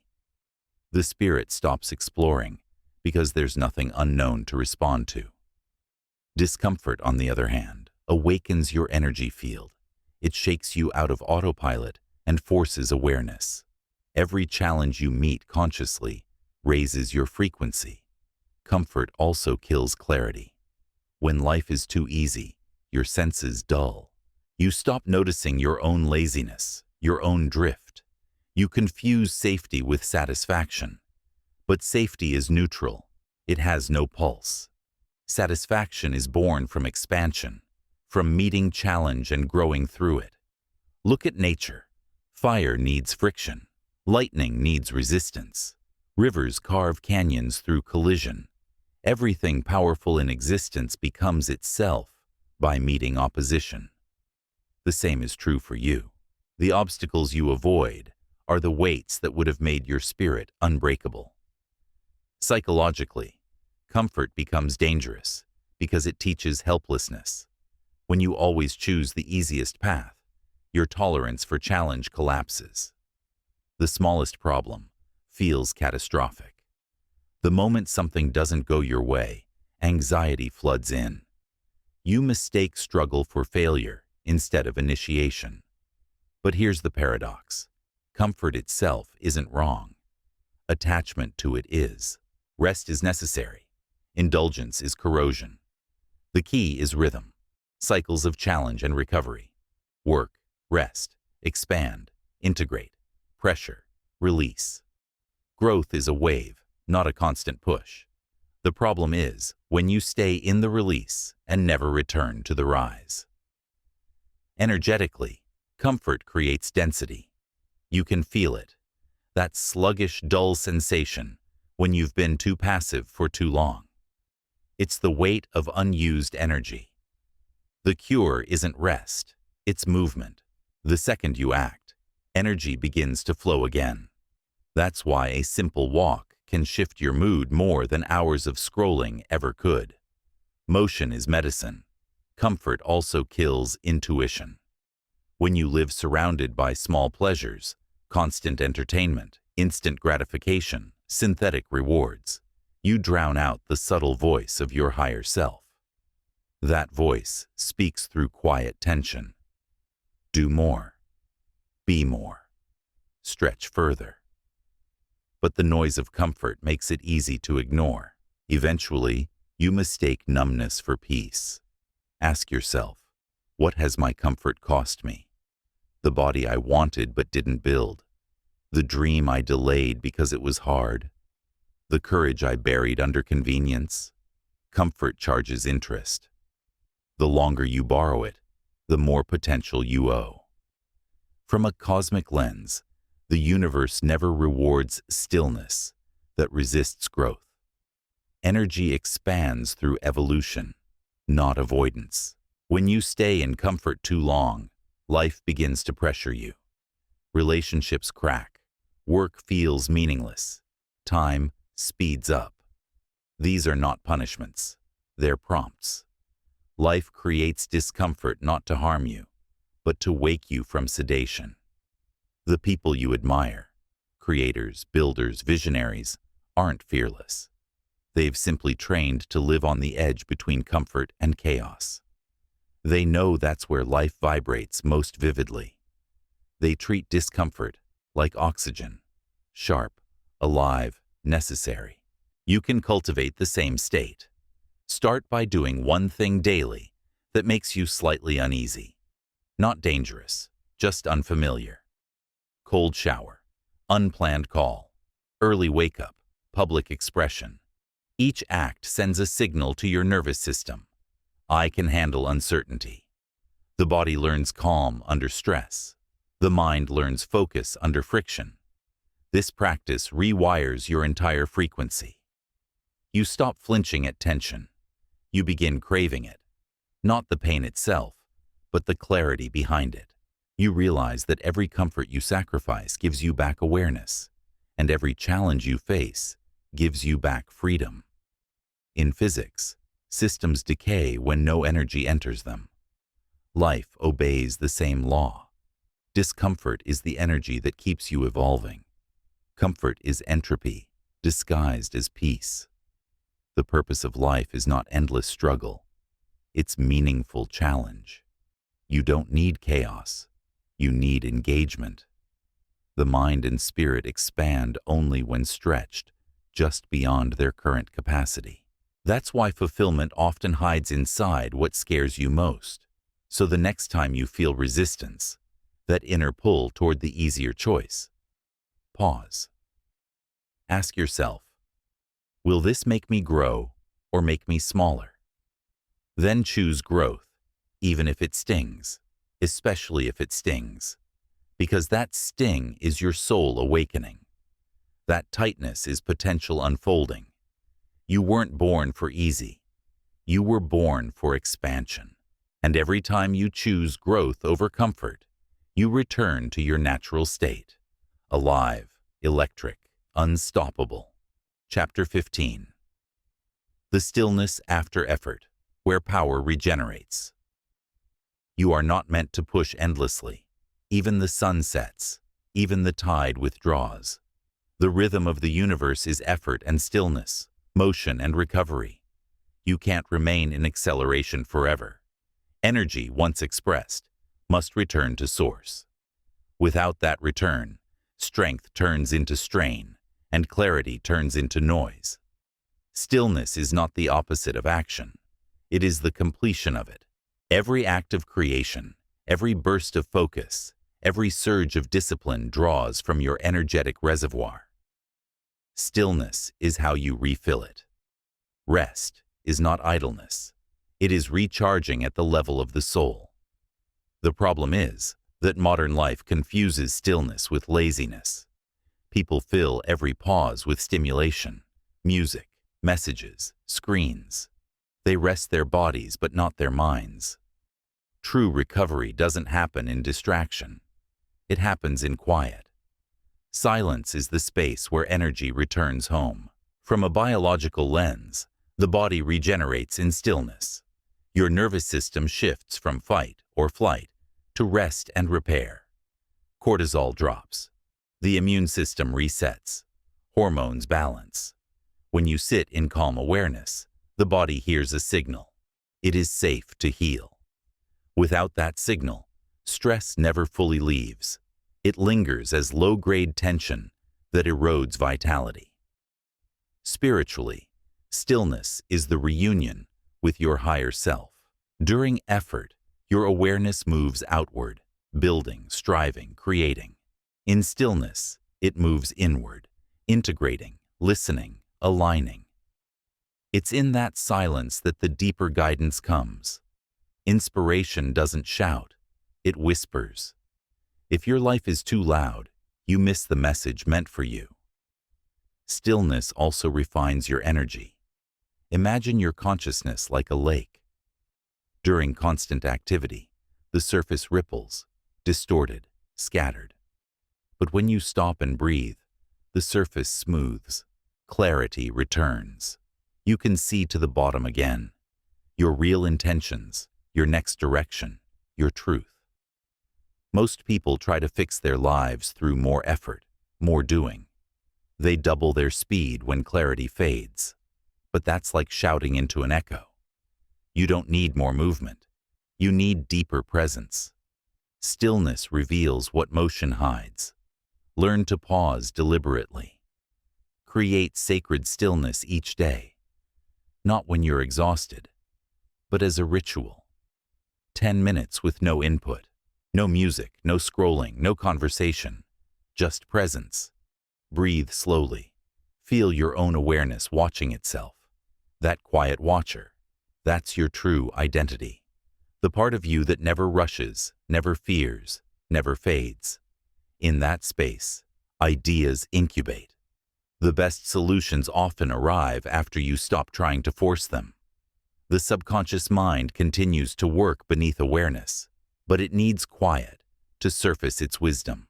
This is why insights appear in showers, walks, or moments of solitude, because your inner noise finally lowers enough for truth to rise.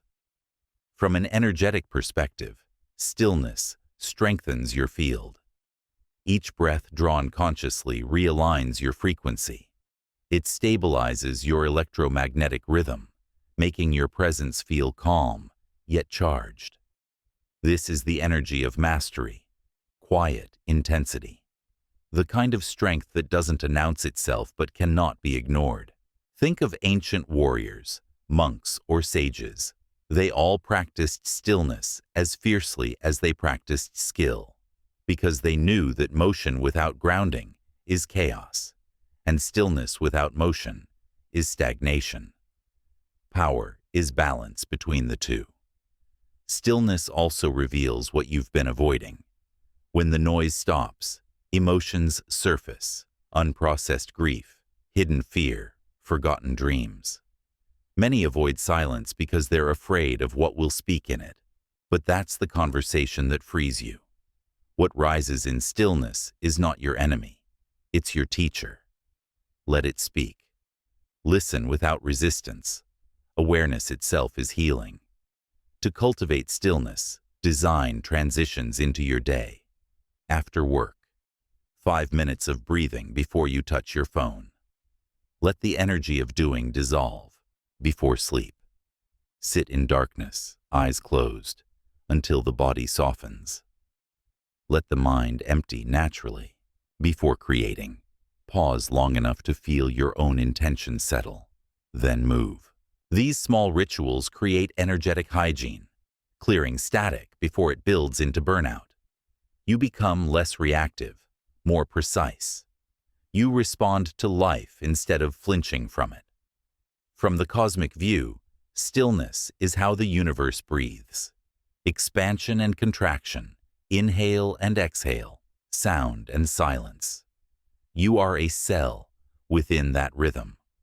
When you refuse to rest, you fall out of sync with the cosmic pulse. Like an instrument playing offbeat, harmony returns the moment you stop forcing and start listening. In deep stillness, something profound happens. You realize that energy is not earned through effort. It's remembered through awareness. The power you seek has never left. It was simply buried under movement. When you slow down, you rediscover it. So don't fear stillness. Fear the noise that keeps you from it. Because the deeper your stillness, the cleaner your power. Let silence become your sanctuary. Let rest become your ritual. Let peace become your new strength. In a world addicted to motion, stillness is rebellion, but it's also revelation. The calm mind doesn't quit the world, it commands it. And from that quiet center, creation begins again. Chapter 16. Become the cause, not the effect. Most people live as if life happens to them. They react to moods, to people, to circumstance, constantly waiting for something outside to change before they feel powerful inside. That's why their energy fluctuates like weather. When things go well, they rise. When things fall apart, they collapse. They've forgotten the first law of creation. You are the cause, not the effect. Everything begins within. The outer world is a delayed reflection of your inner vibration. Every thought, every emotion, every belief transmits a frequency that shapes experience. You don't attract what you want. You attract what you are. When you change your inner state, you alter the field of possibility around you. To live as the cause means taking radical responsibility, not for everything that happens, but for how you respond and who you choose to become through it. It means shifting from, "Why is this happening to me?" to, "What energy in me called this lesson forth?" That single shift turns victimhood into mastery. From a psychological view, your perception filters reality. The mind doesn't see the world as it is. It sees the world as you are. When you feel powerless, you notice obstacles. When you feel strong, you notice openings. The external world hasn't changed. Your lens has. Being the cause means cleaning that lens daily, through awareness, intention, and choice. Spiritually, cause consciousness is creative consciousness. It aligns you with the principle of correspondence. As within, so without. The universe is neutral. It mirrors back the energy you emit, not the story you tell. If your vibration is fear, you'll keep encountering situations that echo fear. If your vibration is clarity, you'll meet order and opportunity. This is not mystical optimism. It's energetic precision. The moment you shift your state from reaction to creation, the pattern of your reality begins to reassemble. The people, events, and chances that align with your new vibration begin to appear because your frequency now matches them. To practice being the cause, start with awareness. Notice how often you speak in effects. They made me angry. This day ruined my mood. I can't focus because it's noisy. Each statement hands your power away. Replace them with causative language. I allowed anger to rise. I'm choosing calm regardless. I can focus even within noise. You don't deny external triggers. You reclaim internal control. From a neurological perspective, this shift rewires emotional regulation. When you take ownership of your state, the prefrontal cortex, the seat of decision and awareness, activates. You interrupt the amygdala's automatic stress reaction. Over time, you literally reprogram your brain for composure under chaos. Energetically, each moment of self-regulation tightens your vibration. You become a stable frequency, less influenced, more influential. Instead of absorbing the chaos around you, you set the tone. People begin to calm in your presence without knowing why. That's what real power feels like. Stillness that shapes the space around it. Being the cause doesn't mean controlling everything. It means directing your energy consciously within everything. Storms still come, but you decide how to sail. You don't command the wind, but you do command the sails, the angle, the motion. That choice is sovereignty. The universe respects causative beings because they mirror its own nature. Creative, decisive, deliberate. The more you embody that vibration, the more life treats you as an equal, not a passenger. Synchronicities increase, obstacles rearrange, timing aligns. You begin to feel as if reality is collaborating with you instead of testing you. Practically living as the cause means 3 things. Set frequency before action. Don't rush into doing. First, tune your energy. Breathe. Ask, what vibration do I want this task to carry? Calm, focus, gratitude, then act. The energy you begin with determines the outcome more than effort alone. Respond, don't react. Every challenge is a chance to demonstrate authorship. When emotion rises, pause. The pause is power. It creates space between trigger and behavior, between story and truth. In that space, you rewrite reality. Hold the vibration after results. Don't let outcomes dictate energy. Whether you succeed or fail, remain steady. When results no longer control your state, you become unshakable. And paradoxically, results improve because your energy stays clean. From a cosmic perspective, cause consciousness is the mark of awakening. You realize you are not separate from the universe. You are a node through which it expresses itself. The same intelligence that moves stars moves through your decisions. When you align with that awareness, you stop pleading for miracles and start generating them. This level of responsibility may feel heavy at first, because it leaves no one to blame. But soon, it becomes liberating, because it leaves no one to wait for. You no longer need the world to cooperate before you rise. You are the cooperation. You are the shift. Think of this truth like gravity. Whether or not you acknowledge it, it's always operating. The only question is whether you use it consciously. Every thought is a seed. Every emotion is water or drought. Every action is sunlight or shadow. The harvest depends on how intentionally you tend the field. To live as the cause is not arrogance. It's humility in its highest form. You stop demanding the world bend to your will and start shaping your inner world until the outer naturally follows. You realize that alignment, not aggression, moves mountains. When you finally grasp this, peace enters your being. You no longer chase control, you embody it. You no longer react to chaos, you organize it. You no longer seek signs, you become one. So remember, you are not at the mercy of circumstances. Circumstances are at the mercy of your coherence. You are not the echo, you are the origin. You are not the effect, you are the cause. Chapter 17. Integration. Become what you know. Knowledge without embodiment is illusion. You can read, listen, underline, highlight, but nothing changes until truth becomes habit. Integration is where wisdom leaves the page and enters your pulse. It's not what you understand in thought. It's what you embody when no one is watching. You've learned to guard your attention, to direct energy, to move under pressure, to act before ready.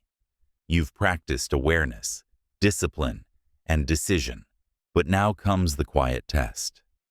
Can you live these truths when life is ordinary again? When no music plays, when no inspiration burns, when routine returns? That is where transformation either dies or deepens. Integration is subtle work. It happens not in moments of revelation, but in the repetition of alignment.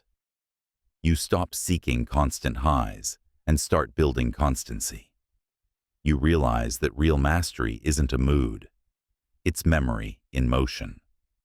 Each time you choose focus over distraction, presence over escape, purpose over ease, you weave the philosophy into your nervous system.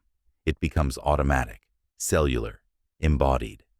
You stop trying to improve and start being improved. From a neurological standpoint, integration means the prefrontal awareness, your conscious intention, and the limbic system, your emotional patterning, begin to work together.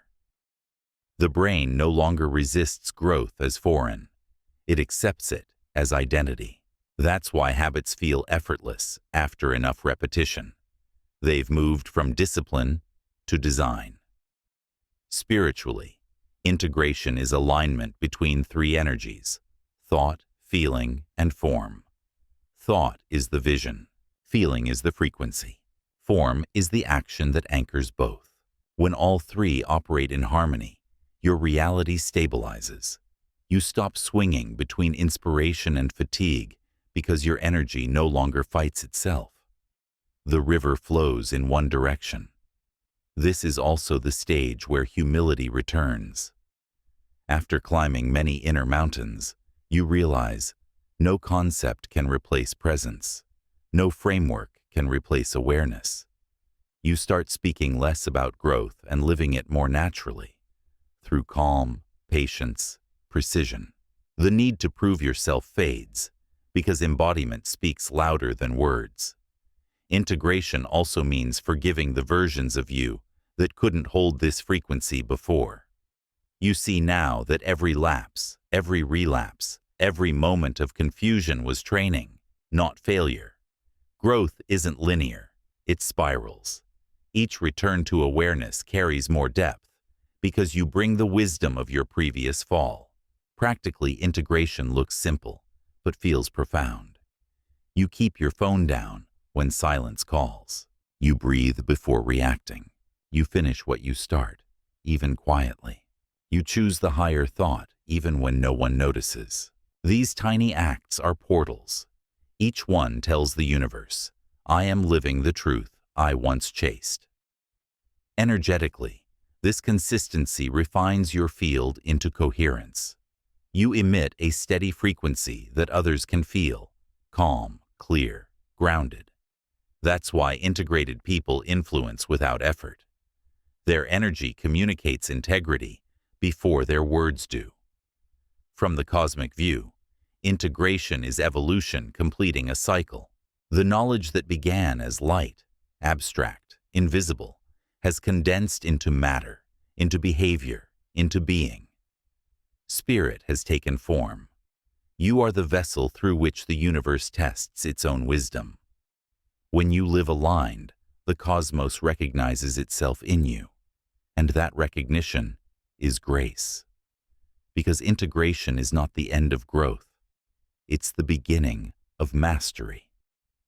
Once embodied, truth no longer requires effort. It breathes you, moves you, lives through you. You've stopped chasing transformation. You've become it. Chapter 18. The Return. You are the light you were seeking. Every journey of awareness ends where it began. The self, seen clearly. What began as a search for improvement becomes a return to essence.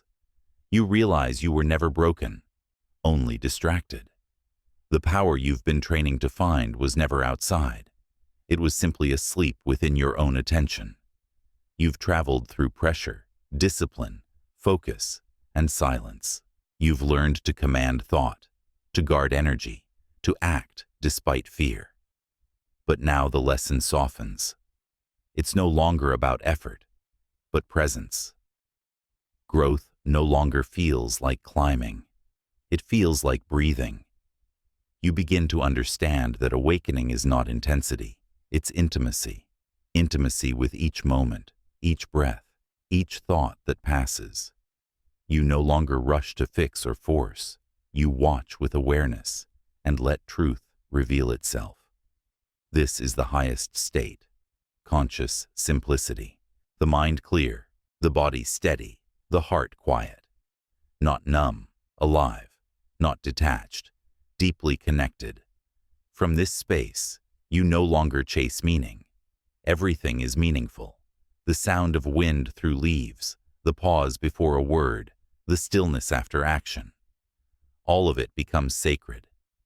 You've stopped dividing life into spiritual and ordinary.